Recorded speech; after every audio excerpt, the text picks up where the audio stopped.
Salut à toutes et à tous, je vous souhaite la bienvenue pour cette émission que nous enregistrons une fois n'est pas coutume à Lille. C'est dans un endroit sympathique et chaleureux qui s'appelle la Leuc. Voilà, nous y voici à Lille. Et si on est ici, c'est parce que notre invité y travaille 2 jours par semaine, si je ne me trompe pas. Vous habitez à Paris d'ordinaire. Notre invité aujourd'hui, c'est Ugo Paletta. Bonjour Ugo, et merci d'avoir accepté notre invitation. Alors, pour vous présenter brièvement, vous êtes sociologue, vous êtes maître de conférence à l'Université de Lille, co-directeur de publication de la revue en ligne Contretemps, et je peux dire sans trop prendre le risque de me tromper que vous êtes un spécialiste de l'histoire et de l'actualité du fascisme et de l'extrême droite. Vous faites aussi partie de l'Observatoire français de l'extrême droite et vous animez une série de podcasts consacrés aux questions du fascisme et de l'antifascisme. Cette série de podcasts, elle s'intitule Minuit dans le siècle et elle est disponible en ligne sur la plateforme Spectre. Voilà, rapidement, ça c'est pour brosser votre présentation entre de multiples autres choses. Alors, pour commencer, vous avez publié en 2022 un ouvrage aux éditions textuelles que voici, La Nouvelle Internationale Fasciste. Je voudrais pour commencer que vous nous expliquiez ce que c'est pour vous que cette internationale fasciste, votre définition à vous. Alors c'est une idée qui peut faire peur, notamment l'idée qu'il y aurait une sorte d'organisation mondiale avec une direction qui donnerait des ordres à des partis fascistes dans le monde entier. Bon, faut pas le voir comme ça. La nouvelle internationale fasciste, c'est en quelque sorte une manière pour moi d'insister sur le fait que les extrêmes droites ne sont pas étanches les unes par rapport aux autres. Ce ne sont pas des organisations qui simplement naviguent dans des contextes nationaux qui seraient séparés totalement les uns des autres. C'est insister sur les circulations, sur les échanges, sur les formes d'imitation, sur les coordinations également de l'extrême droite au plan mondial ou des extrêmes droites qui par ailleurs ont chacune des spécificités évidemment nationales mais aussi continentales. Les extrêmes droites latino-américaines ne sont pas les extrêmes droites européennes, mais elles s'organisent, contrairement à ce qu'on imagine, elles ne restent pas dans leurs frontières nationales, elles s'organisent à l'échelle internationale, elles font circuler des idées, des mots, des affects, des images, des symboles, des tactiques, notamment par exemple sur les réseaux sociaux. En 2018, vous avez publié un autre livre qui s'intitule « La possibilité du fascisme ». Est-ce qu'aujourd'hui, Ugo Paletta, on peut dire que le fascisme dans de nombreux pays n'est plus seulement une possibilité, malheureusement, mais qu'il est devenu une réalité, en fait, et que la tendance ne fait que s'accélérer? Alors, la tendance s'accélère au sens où les extrêmes droites au plan mondial, qui ont différentes origines, certaines organisations sont des vieilles organisations, comme le Front National, devenu Rassemblement National, ou le FPE autrichien, par exemple, mais vous avez des organisations qui sont tout à fait récentes. Par exemple, l'organisation de Javier Milei en Argentine, qui vient de conquérir le pouvoir aux dernières élections, l'AfD allemand, Chega au Portugal, etc., sont des nouvelles organisations. Bon. Mais vous avez donc une montée de ces extrêmes droites au plan mondial, indéniablement, et vous avez par ailleurs un durcissement autoritaire d'une bonne partie des États de ce monde, y compris quand les extrêmes ne sont pas au pouvoir. C'est-à-dire, parfois c'est la droite, même parfois le centre-gauche, etc., qui mènent des politiques de durcissement autoritaire, etc. Est-ce que nous sommes face à des régimes fascistes? Alors, moi j'aurais tendance à dire il y a toute une série de régimes autoritaires qu'on appelle parfois des démocraties illibérales qui connaissent à l'évidence des processus de fascisation depuis, alors selon les pays, depuis 2 ans, 5 ans, 10 ans. Alors je pourrais en mentionner quelques-uns, souvent d'ailleurs en lien avec des conflits territoriaux, voire des guerres. Alors la Russie, de Poutine, qui était clairement un régime autoritaire il y a déjà une dizaine d'années, mais qui, notamment au travers de ce qui se joue en Ukraine, connaît un processus de fascisation. On pourrait mentionner Israël, où on a clairement un régime non seulement autoritaire, mais qui a aussi un régime d'apartheid, par ailleurs, vis-à-vis des Palestiniens, qui connaît notamment à travers la guerre menée à Gaza contre sa population un processus de fascisation, à mon sens, mais qui, par ailleurs, procède d'une temporalité plus longue. Donc voilà, donc on a effectivement ce processus de fascisation qui s'exprime dans toute une série de pays, et que, je pense, qui est aussi à l'œuvre dans une société comme la France, et à travers la politique qui est menée, notamment depuis le milieu des années 2010, et qui voit cette confluence entre des mesures de plus en plus autoritaires, et une répression de plus en plus brutale, notamment des mouvements sociaux, mais également la mise à l'index des minorités, et en particulier de la minorité musulmane. Quels sont les ressorts, les mécanismes de l'extrême droite? Plus précisément, sur quel terrain se développe-t-elle en général et singulièrement ces dernières décennies? Alors, si on prend le cas du néofascisme ou des forces d'extrême droite d'aujourd'hui, les forces contemporaines, elles se développent sur le terrain de, je dirais, 40 ans de politique capitaliste qui ont notamment intensifié la concurrence sur le marché du travail, intensifier la concurrence entre les travailleurs salariés, qui a mené à l'augmentation du chômage, de la précarité, de ce qu'on appelle parfois l'insécurité sociale. Et ça, c'est de manière assez évidente un moteur pour le racisme, sous une forme qui n'est pas le racisme idéologique de Zemmour ou d'autres, qui est la xénophobie anti-immigré. L'immigré, c'est celui qui va piquer mon boulot. Les minorités, c'est ceux qui refusent d'aller travailler, qui refuseraient d'aller travailler et mettraient en péril l'état social, etc. Bon. Donc c'est vraiment l'immigré comme menace pour ma condition, etc. Donc ça, de manière assez évidente, dans une société où il n'y a pas de chômage, dans une société qui est stabilisée socialement, ces idées xénophobes-là ont beaucoup moins d'attrait. Elles en ont beaucoup plus dès lors que augmente le chômage, la concurrence pour avoir les boulots, les boulots qui restent, quoi, et dans une situation où progresse l'insécurité sociale. Et puis, dernière chose, c'est que les politiques de déstructuration industrielle qui ont mené à la fermeture des grandes concentrations ouvrières, des grandes usines dans lesquelles se retrouvaient des milliers, voire des dizaines de milliers d'ouvriers qui, du coup, étaient mis en relation. Les solidarités qui allaient avec. Oui. Avec toutes les solidarités, évidemment, qui allaient avec. Et puis, tout ce qui a progressé à la place, en quelque sorte, la sous-traitance en cascade, la déstructuration des horaires de travail, des collectifs de travail, fait qu'effectivement, les solidarités de classe sont beaucoup moins présentes, beaucoup moins fortes, sur les lieux de travail en particulier, mais aussi sur les lieux de vie. Et donc, ça favorise, si vous voulez, le repli, à la fois le repli sur soi, des formes de sauve-qui-peut individualistes, mais aussi des formes de repli sur des solidarités autres, et en particulier sur des solidarités, je dirais, nationales, raciales. On va plus dire. En fait, la question, c'est qui est le nous ? C'est qui nous et c'est qui eux ? Donc, d'une certaine manière, c'est quel est le groupe qui porte notre intérêt collectif ? Est-ce que c'est nous les travailleurs, nous les ouvriers, nous machin, ou nous les Belges, ou nous les Français, nous les Flamands, nous les Wallons, ou nous les Allemands, versus les étrangers, les musulmans, ou je sais pas, Donc là, il y a la question de avec qui on fait corps, en quelque sorte. Et de manière assez évidente, les transformations du capitalisme sur 40 ans favorisent plutôt la montée des solidarités nationales raciales ou des replis nationalistes et racistes. Alors, un mot sur la situation française, si vous voulez bien.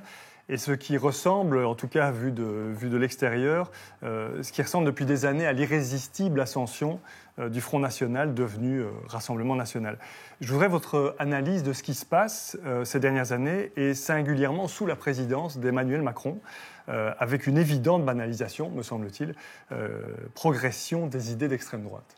D'une certaine manière, si on voulait écrire un manuel pour favoriser la montée de l'extrême droite, il faudrait s'inspirer de tout ce qu'a fait Macron et antérieurement de tout ce qu'a fait Hollande avec Manuel Valls. C'est-à-dire la mise en œuvre de politiques que je viens de décrire qui accroissent encore la concurrence des travailleurs entre eux et qui donc favorisent, qui sont ce moteur du racisme et de la xénophobie, mais également la mise à l'index des minorités et des immigrés, et puis la disqualification absolue et permanente de la gauche. En tout cas, d'une gauche qui n'aurait pas renoncé à être de gauche. Aujourd'hui, la France insoumise, peu importe ce qu'on pense de la France insoumise, les reproches qu'on peut lui faire, elle fait l'objet, ces derniers mois et ces dernières années, d'une campagne permanente de disqualification dans les médias et de la part du personnel politique, on va dire, mainstream. On le voit encore très clairement pour l'instant avec ce qui se passe à Gaza.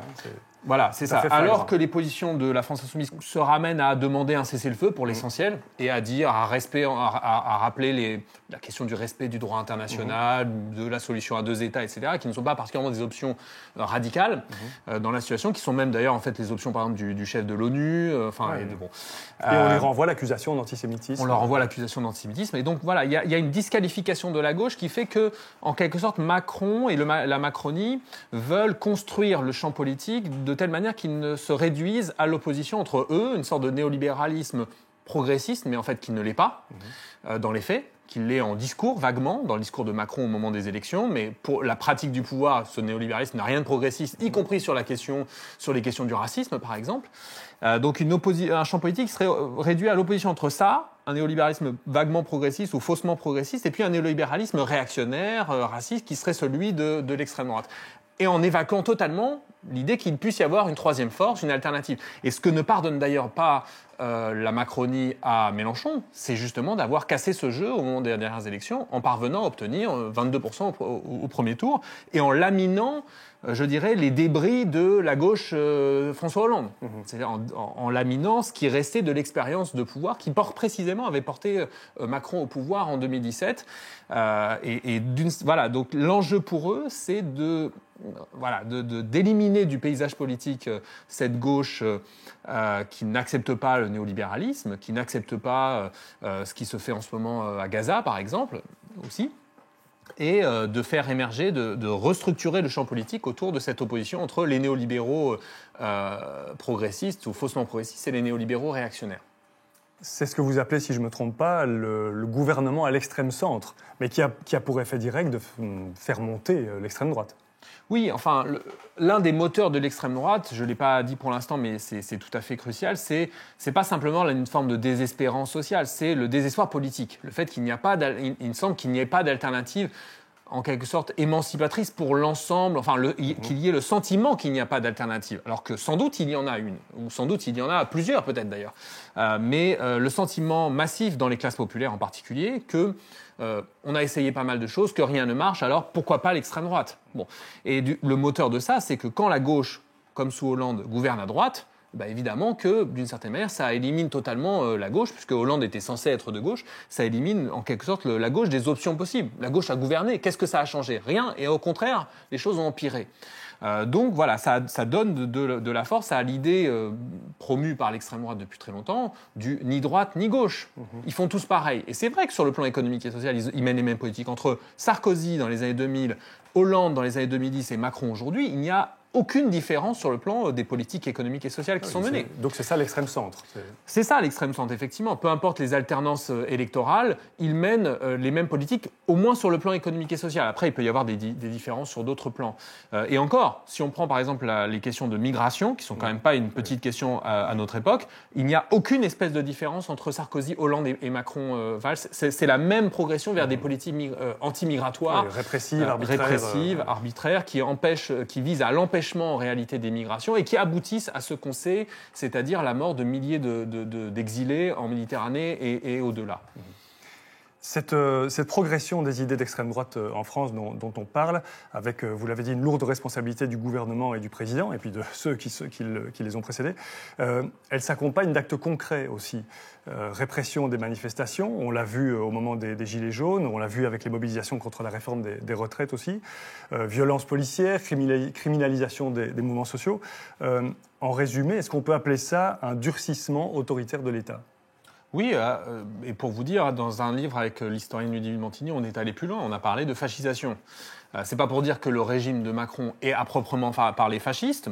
Je pense qu'on n'y est pas, et on le saurait d'ailleurs si on y était. Les choses d'ailleurs seraient beaucoup plus difficiles pour les mouvements d'émancipation en France si on était dans un régime de type fasciste. Par contre, il est assez clair que si vous mettez bout à bout tout ce que vous venez d'évoquer, effectivement la répression des mouvements sociaux, pas seulement les Gilets jaunes, mais les mouvements syndicaux, les mouvements pour le climat, les mouvements antiracistes, etc., l'usage de procédés autoritaires, notamment au Parlement, visant en réalité à esquiver le débat parlementaire, tout ce qu'on appelle le 49.3 et quelques autres mécanismes de cette sorte. Vous en êtes à combien là ? 11, 12 ? Oui, je me souviens plus exactement, mais c'est tout à fait énorme. Bon, voilà. Vous mettez ça en place et vous ajoutez les lois qui visent spécifiquement les minorités et en particulier la minorité musulmane, et vous avez un cocktail absolument terrible qui a pu faire dire à Darmanin que Marine Le Pen était molle, en quelque sorte, par rapport à ce que faisait le gouvernement. Alors, je pense que c'est en partie illusoire, parce que l'extrême droite au pouvoir, sans doute, irait encore plus loin. Enfin, on peut imaginer qu'elle chercherait, par exemple, à satisfaire son électorat en allant encore plus loin contre les migrants et les migrantes, en allant encore plus loin contre les musulmans et les musulmanes, en allant encore plus loin, peut-être, dans la destruction du Code du travail. Enfin, bon... oui, mais enfin, ça ouvre des portes aussi, peut-être. Mais évidemment, les portes auront été ouvertes bien avant l'arrivée de l'extrême droite par cette extrême l'extrême centre qui mènent des politiques dont les effets sont tout à fait extrêmes pour les populations qui en sont l'objet. C'est pour ça que c'est important d'utiliser cette expression d'extrême centre. Parce que précisément le centre macroniste ou Renzi en Italie ou Clinton et Obama aux États-Unis se promènent en disant nous sommes l'incarnation de la raison, de la modération, de la démocratie, nous sommes le centre du jeu politique. Mais non. Ils n'ont rien de raisonnable, ils n'ont rien de modéré, ces gens. Les politiques qu'ils mènent ont des conséquences immédiates pour des millions de travailleurs et travailleuses en dégradant leurs conditions de vie, de travail, etc. Et par ailleurs, ont des conséquences immédiates. Quand la France et quasiment toutes les puissances européennes disent à Israël que Israël a leur soutien inconditionnel, de facto, ils légitiment une politique de nettoyage ethnique que l'État d'Israël est en train de mener à Gaza contre sa population. À votre avis, quelle est la part de responsabilité, vous l'avez évoqué un peu tout à l'heure, mais la part de responsabilité que porte la gauche, selon vous, dans d'abord dans l'arrivée et puis dans la progression constante de l'extrême droite, et pas seulement en France. Je veux parler de la gauche social-démocrate, la gauche de gouvernement qui a été au pouvoir parfois pendant de longues périodes dans des pays européens.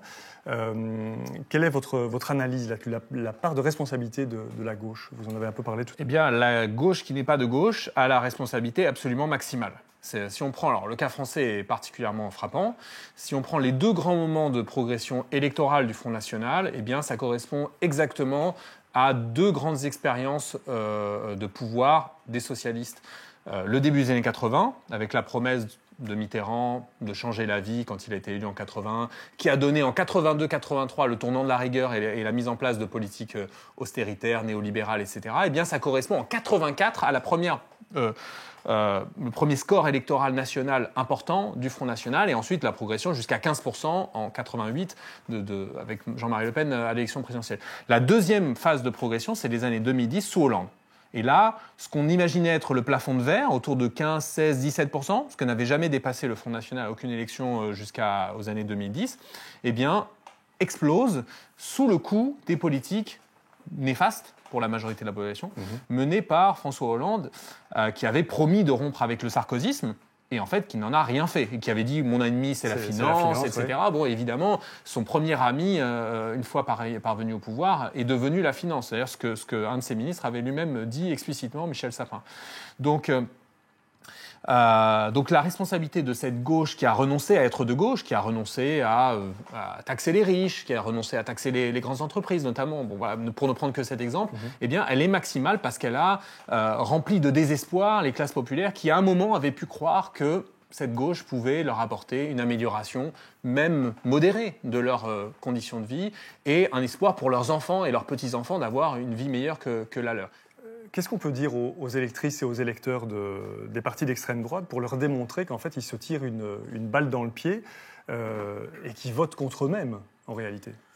Ça, c'est pour les électeurs populaires de l'extrême droite, parce que pour les classes possédantes qui votent pour l'extrême droite, on peut se dire qu'elles y ont un intérêt. Les capitalistes ou les gens qui dépendent du capitalisme fossile, par exemple aux États-Unis, et qui votent pour Trump, c'est dans leur intérêt de voter pour Trump. Alors, pour ce qui est des électeurs ouvriers, populaires, ou des classes populaires qui peuvent voter pour l'extrême droite, il y a plusieurs choses. Il y a l'argument que si vous regardez véritablement leur programme, il n'y a rien qui améliorerait de manière immédiate les conditions de vie d'existence des classes populaires. Votre situation ne changera en rien si l'extrême droite est au pouvoir.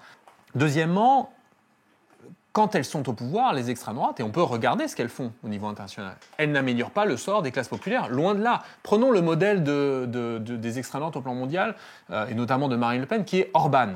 Orban, c'est sans doute l'État le moins social d'Europe.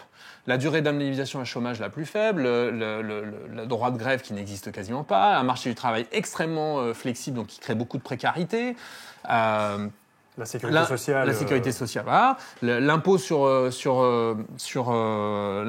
les bénéfices d'entreprise qui est le plus bas d'Europe. Donc ce n'est pas du tout un État social favorable aux classes populaires. Bon, voilà. Et ça, c'est le modèle des extrêmes droites au plan mondial, ou un des modèles des extrêmes droites au plan mondial.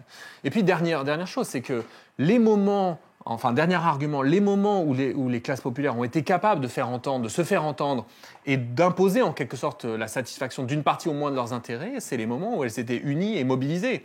L'extrême droite, c'est typiquement une force qui a pour fonction de briser l'unité possible des classes populaires. Ce que fait l'extrême droite, c'est qu'elle crée une division en quelque sorte infranchissable entre des segments des classes populaires, entre ceux notamment, entre les classes populaires immigrées ou issues de l'immigration et puis les classes populaires blanches en particulier.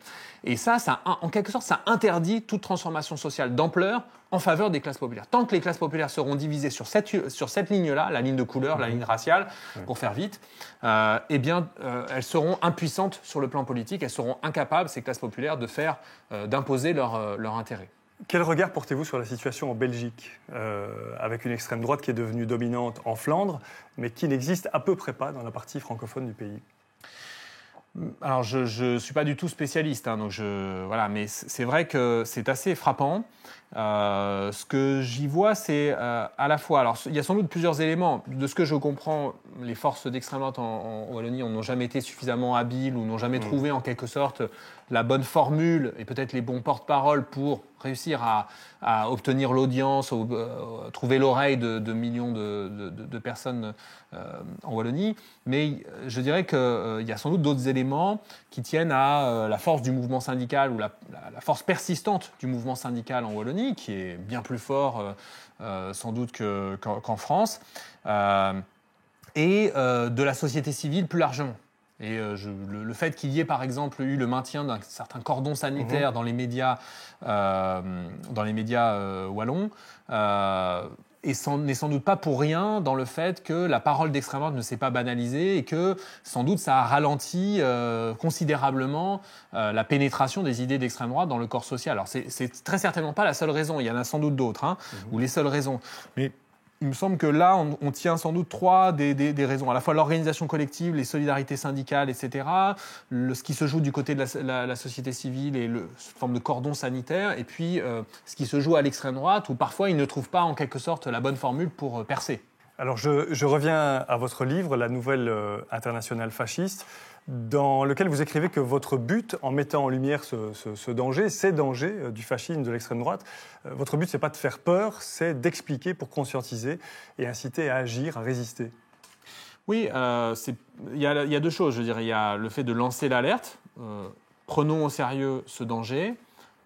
C'est déjà un cauchemar, en quelque sorte, d'avoir à faire face dans les années et dans les décennies à venir, et dès maintenant, en quelque sorte, au basculement climatique. Mais il y a pire. Il y a basculement climatique plus fascisme ou néofascisme. Bon, si on a à faire face à ça, on est dans une sacrée panade. Bon.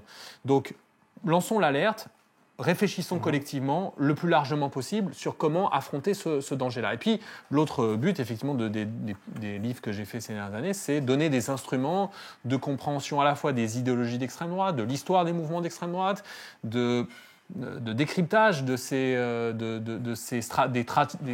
tactiques et des stratégies d'extrême droite pour se dissimuler ou pour banaliser sa parole, pour faire dissimuler sa dangerosité. Bon. Voilà, donc des instruments de compréhension de ces forces qui représentent de facto en quelque sorte une alternative, non pas pour les classes populaires, mais pour les classes possédantes. Ce que se proposent d'être les extrêmes droites, c'est dans un système qui est en crise, système économique, qui connaît toute une série de formes de déstabilisation, c'est de proposer en quelque sorte de restabiliser de manière extrêmement autoritaire et raciste, et patriarcale, de restabiliser le système. Et donc, en réalité, la seule alternative que constituent les extrêmes droites, c'est une alternative pour les classes possédantes.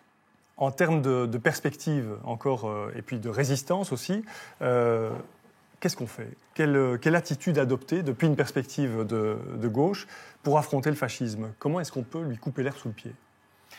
Première chose déjà, c'est ne pas surestimer leurs forces. J'ai dit qu'il faut lancer l'alerte, il y a un danger, ça c'est ne pas sous-estimer. Mais ne pas surestimer. Par exemple, l'extrême droite a des faiblesses. Si je prends la France, mais la plupart des pays d'Europe, l'extrême droite est, pas tous, mais est assez incapable en général, en tout cas c'est le cas en France, d'organiser des mouvements de masse. La gauche sociale et politique est de ce point de vue beaucoup plus puissante. Après, il y a un travail pour, en quelque sorte, je dirais, restaurer la capacité du mouvement ouvrier, du mouvement social, de la gauche sociale et politique au sens vraiment large, de restaurer sa capacité, Gramsci aurait dit, hégémonique, sa capacité à dominer culturellement, en quelque sorte, c'est-à-dire à imposer dans le débat public ses idées, à imposer sa manière de penser, à imposer au sens faire entendre et faire comprendre et faire en sorte que on pense que les visions que l'on propose, les idées que l'on propose sont en quelque sorte l'avenir du monde. Bon, c'est ça que la gauche a perdu. Il y a eu toute une période, peut-être pendant un siècle, entre la moitié du 19e siècle et les années 70-80, où pour des fractions entières des classes populaires, on pensait que l'avenir du monde, c'était le socialisme, le communisme, etc. En tout cas, une alternative progressiste, égalitaire au capitalisme. Bon, de fait, il faut bien reconnaître que ce n'est plus le cas. Donc c'est ça, en quelque sorte, fondamentalement qu'il faut restaurer. L'espoir, l'alternative et l'organisation collective. Ne pas se complaire dans le désespoir face au succès que peuvent avoir parfois momentanément les extrêmes droites, mais s'organiser collectivement. Organiser la riposte sur tous les plans culturels, ce qu'on fait là d'une certaine manière et ce que vous faites à travers ces émissions, mais aussi à travers l'éducation populaire, etc., mais aussi l'organisation collective sur les lieux de travail, le syndicat est fondamental, par exemple, et sur le plan politique également, où il faut trouver les voies pour que, en quelque sorte, la gauche soit en capacité non pas simplement de capter la colère, puisque la colère est là, mais de la diriger dans un sens émancipateur, égalitaire, de justice sociale. Vous évoquez le syndicat, les mouvements syndicaux, les mouvements sociaux. Quelle stratégie, selon vous, les syndicats devraient-ils développer contre l'extrême droite? Est-ce qu'ils en font assez, à vos yeux? Ce qui est certain, c'est que le mouvement syndical a un rôle crucial à jouer parce que le mouvement syndical, même là où il est affaibli, reste l'organisation collective la plus massive dans les classes populaires. Même en France, où la CGT a perdu, par exemple, pour ne prendre que ce syndicat-là, a perdu pas mal de sa puissance d'antan, d'autrefois, elle reste avec 600 ou 700 000 militants, et bien une des seules organisations, avec d'autres, Solidaire, la FSU, etc., elle reste une des seules organisations en capacité d'être présente, par exemple, sur tous les territoires. Donc, elles ont un rôle fondamental et un rôle qui doit être d'éducation politique, d'éducation populaire, de lutte, évidemment, parce que fondamentalement, une des choses qui est au cœur de la représentation fasciste, c'est l'idée que de toute façon, on ne pourra rien obtenir qui vaudra pour tous. Il faut en quelque sorte, qu'il y ait un pouvoir qui nous réserve à nous, les vrais Français, les Français de souche, qui nous réserve un bon traitement, être pas trop maltraités. Et pour ça, il faut sans doute qu'ils s'en prennent aux autres. Les autres, ceux qui ont moins de droits en quelque sorte sur la nation parce qu'ils sont arrivés plus tard ou parce qu'ils ne sont pas des vrais nationaux, parce qu'ils ne sont pas la bonne couleur ou la bonne religion. Bon, donc réussir à organiser des luttes qui transcendent les frontières religieuses, les frontières raciales, les frontières ethniques, etc., c'est un des rôles fondamentaux du syndicat. Et quand il accomplit ce rôle, il fait régresser, il combat dans la pratique l'extrême droite. Pour conclure, une dernière question, Ugo Paletta. Devant cette possibilité du fascisme que vous évoquez dans vos derniers livres et dans plusieurs articles, vous invoquez la nécessité de l'antifascisme. Alors, question ouverte, pourquoi ? Ça veut dire quoi, la nécessité de l'antifascisme ? J'ajoute à cette question, vous dites aussi dans la Nouvelle Internationale fasciste que le temps presse. En conclusion de votre livre, vous dites ça, que le temps presse et que des ruptures politiques sont nécessaires rapidement. Pourquoi ? On le voit tous les jours. La victoire, il y a quelques jours, de Javier Milei en Argentine est encore un des symptômes morbides de cette époque dans laquelle on vit. C'est un peu une image d'Épinal, mais je crois qu'elle est malgré tout juste. Il y a une course de vitesse face à un système capitaliste, il faut bien le nommer, qui est en crise sur tous les plans, environnemental, social, y compris économique en réalité. Ce n'est pas un système qui est en très bonne santé, même de ses propres critères d'accumulation, de profit, etc., sauf pour une petite partie des très grandes entreprises qui vont très bien. Eh bien, face à ce système en crise, il y a une course de vitesse entre des forces qui cherchent à capter la colère qui monte, qui progresse, et la capter dans des sens radicalement différents.